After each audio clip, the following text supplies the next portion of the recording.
So this is the other example that you need to be familiar with for SHM, and that is a simple pendulum. Now, if you take a look at this diagram here, we can see that the mass of the pendulum times gravity is acting downwards.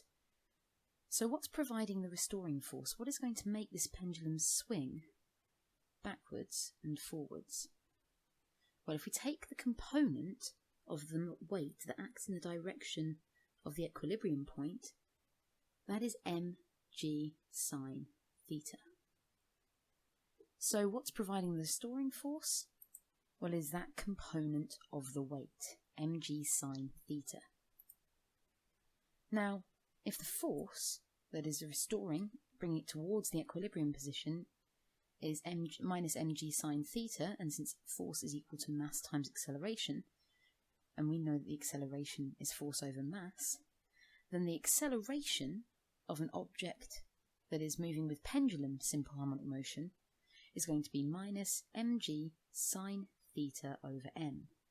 If we cancel the m's out, we end up getting that the acceleration is equal to minus g sine theta. So, for pendulum, the acceleration is equal to minus g sine theta.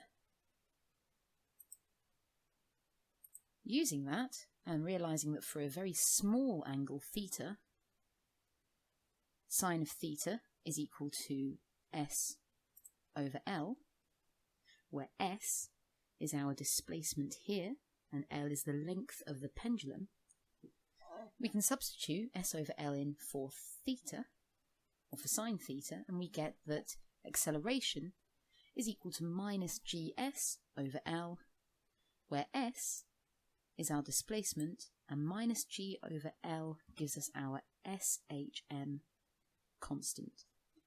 So does a pendulum move with simple harmonic motion? Yes, because the acceleration is equal to a constant times the displacement, and it's a negative constant because the acceleration is always acting away from the direction of displacement. Now we know the general equation for SHM is that A is equal to minus 2 pi f squared times x, and so by analysing that, 2 pi f squared gives us g over L, our constant, and x is our displacement. So our acceleration for a pendulum is minus gx over length, where that is our displacement and L is the length